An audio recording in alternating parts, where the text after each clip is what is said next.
Hello and welcome to the Forged Not Born podcast, episode number 1. So welcome to the journey.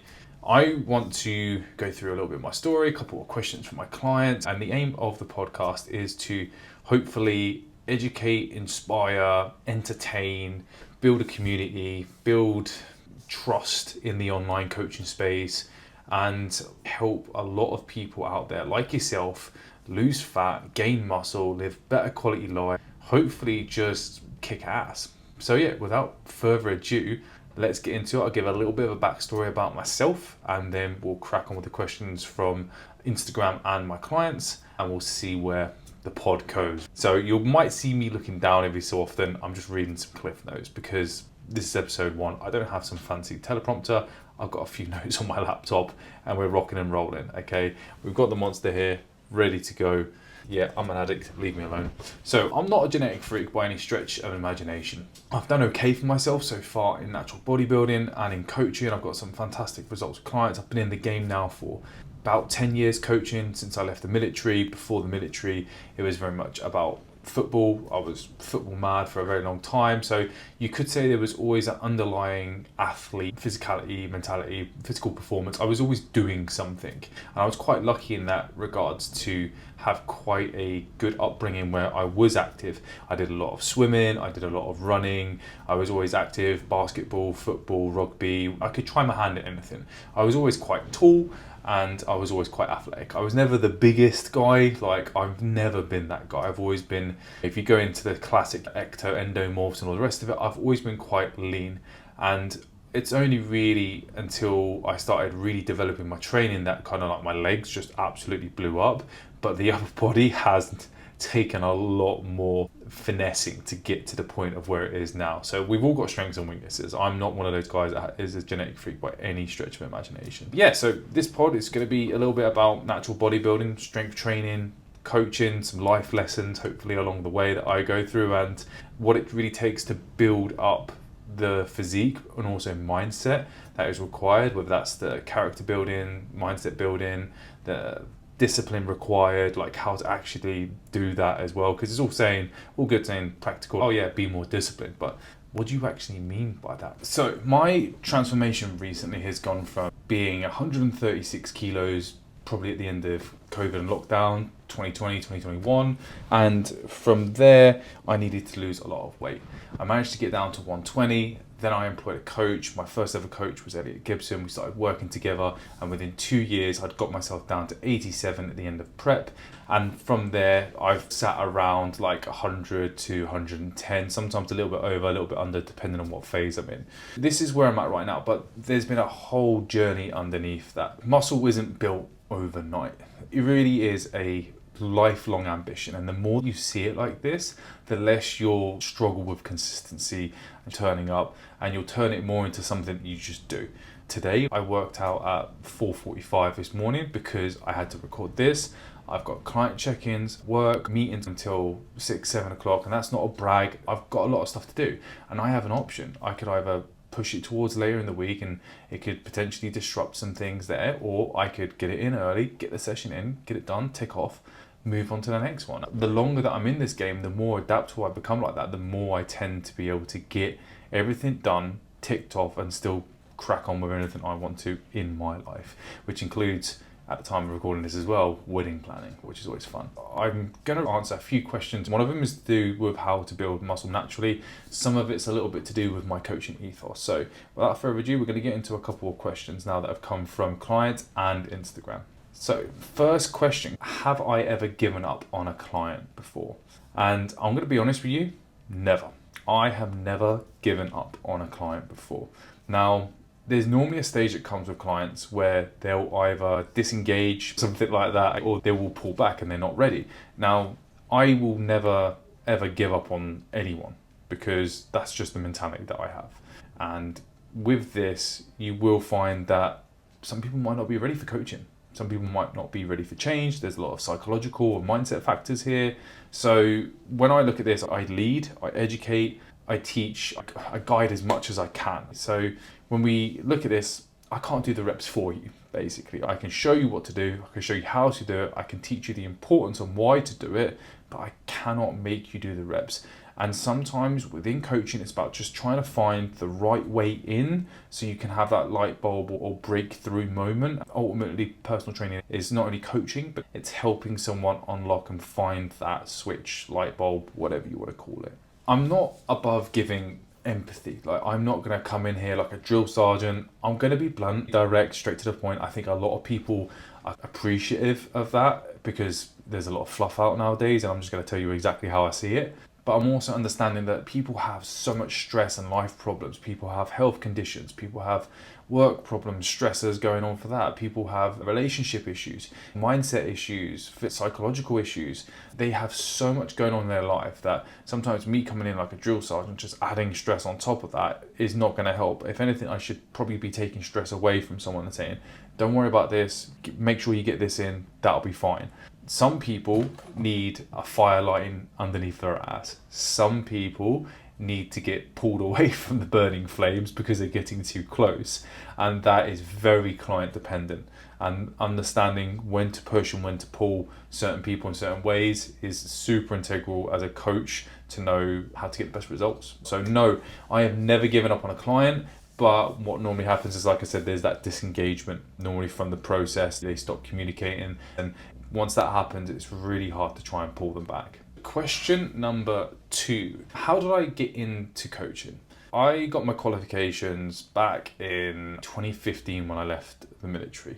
Straight away, went straight into the course. I think at the time, it might have been 6 to 8 weeks, I want to say off the top of my head. It wasn't long. It was the one where you turn up every single day and you do it. It's like a crash course. I'd come out of the military, so I went in straight away. I knew the power of physical fitness because at the time I had just come out of rehabbing after a really nasty ankle injury. I basically tore 90% of my lateral ligament off my ankle, and I was going through the rehab process, training in the gym. I'd also been training at a gym which I'm not sure exists anymore, called Stu Hamilton's in Colchester. Now this was like the first introduction to old school iron independent owned gyms, which to this day I love and find the best. So coming off that fresh, I knew I wanted to help people. I knew that physical fitness and training and coaching had a profound effect on my life. When I look back at the football, the military, and everything in between, there was a key consistent flow of some form of physical movement and training. Now, if I knew what I knew now and how I apply that to football or my military career, would be a completely different game. So that's how I started to get into it. I saw that there was a lot of people there doing one of two things: following the wrong plans or not working hard enough. That push and pull, right? Someone working so hard and they're doing all the wrong things and putting their effort into misplaced information, or they have no idea what's required to change and they're not working hard enough. Those guys that are spending 5 minutes in between sets, yeah. And then there's the other guys that are doing burpees up and down, followed by farmer's carries, followed by assault bike, followed by rower, the whole new high rocks crap. So question 3 from a client was, how do you actually go about building muscle? Now, being that this is around natural bodybuilding, I thought this was a perfect question to get into. I want to try and keep it as simple, clear and precise as possible. Fat loss can get quite complicated depending on the status of your health, any chronic conditions, mentality, mindset, psychology, physiology as well, biochemistry. A lot of this is really nuanced. The more I educate and learn myself, which is a big part of my coaching ethos, the more I start to understand there's layers deeper to this and the reasons why we act the way we do, the reason why things happen. So there's a lot to be said there. Progressive overload. Yes, we absolutely need to be practicing progressive overload without making the body uncomfortable, without breaking down that muscle tissue, without pushing for new growth and pushing for new performance. Your body will never change and adapt. You will not gain more muscle without it. So that's the aspect of the structure that is needed for growth, is in the gym. Without that stimulus, without that intensity of being uncomfortable, being in pain, you're probably not going to see muscle growth no matter how much optimization of recovery and nutrition you have. It's just, that is the key fundamental that is required for building muscle. You've got to work hard and you've got to put yourself into a position where you are. Now, this is over time, and how progressive overload is applied, stimulated, whatever you want to call it, Now, that's the real nuance key in training, because there is no one right answer. There is a plethora of tools to use at your disposal that can enable you to get that result. And that's what I love about training. It is not one dimensional. There are so many options to do this. Number two is nutrition, which falls under recovery in my view. Now, nutrition for us, what do we need? We need a decent amount of protein, no doubt, for our muscle protein synthesis, repair. This is what we're thinking about when we think about nutrition. But we're also thinking about calories required to grow. There's extensive research out there. We know we can still grow muscle on a calorie deficit, but it's just not that good. And we know that there's such thing as maintaining, but it's probably not optimal. And then there's, if you're in a 3-5% calorie surplus, that's probably the most optimal amount that you can do to grow muscle tissue. Now, what am I going to tell you to try and be in? That depends really where you're in, what's optimal for you is different to someone else. So it needs to be very clear that we do need substantial, decent calories and nutrition quality. That's a big one as well, nutrition quality.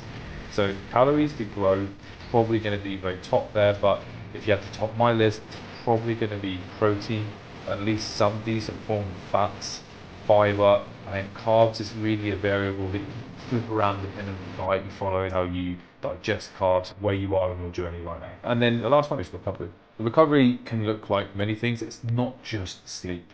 A lot of times you think recovery, people just go straight to sleep. Recovery is, can you actually recover from the progressive overload that you're doing? Are you doing too little, too much volume, too little, too much sets, too little, too much exercise, too many days, too much cardio? Like that can affect gain as well. It's not that cardio is bad. Cardio is important, and I think it's important to be doing it regularly. I've had a lot of personal experience looking at resting heart rate variance, cardiovascular health, like recovery in between sets, in between days as well. That's also a key component. So when we think of recovery, think of stress management, inflammation management, think of, are you sleeping well? Because that's where growth hormones secreted, okay, that deep REM sleep. That's where we want to be really doing the repairing. We're also thinking about patience, not trying to cram all the whole year's growth into 1 week. We've got to view this as a long-term thing. Building muscle doesn't happen in a month. It'll happen in a decade. That's where the real change can happen. You will set yourself apart from everyone else, not only in the gym, but in life as well, because you're able to practice these things that enable you to win in other aspects of your life, which is why I love natural bodybuilding so much. For naturals that are bodybuilding and trying to build muscle, this is like that Will Smith analogy, trying to build a castle or a wall, and you're laying one brick down as best as you can every single day. That might look like just nutrition, training, sleep, and trying to make that better. I didn't get to the point where I was placing second and third in national novice events in the UK from just having one good week. It was years of work before that, and months and years of dieting and training before that as well. They compound and they build upon each other. You build one wall, you build one turret. This is 1 year, then you build the next one a year. Before you know it, that's how the physique is built bit by bit. The biggest thing is here, it's not just training the body in the gym, you're training the mind. You're training discipline, you're training resilience as well, and patience as well. So hopefully this is giving you a wrap up of some of my coaching ethos, some of my backstory around it. We'll be surely bringing in some guests, going through a little bit more in depth, and more things I'm sure will come to the surface in this time. But there's no point in me spending an hour going into this right now when I'm probably sure there's going to be like 50 people watching. So who the fuck cares? And what we're going to look at is really, if you're serious about building real muscle naturally and looking for a good starting position, stick with me here, because we're going to be going through a lot of things in more depth. We'll bring up fellow coaches, prior clients. There's a big list of some things to go through. Hopefully we'll be able to bring on some people that have had some more industry experience to a higher level. And yeah, we're really looking to try and build some form of community culture around this podcast. Would be amazing. But yeah, on the next episode, I'm going to be trying to tackle some of the biggest fitness myths out there, especially around building muscle or losing fat, especially around maybe like natural bodybuilding. Right now, as the time of recording this, we are in peak season at the middle of September. We just had the WMBF, which was awesome to see. I was lucky enough to have some friends that did really well there, and it's always great to see them succeed as well. Without much further ado, I will see you on the next one.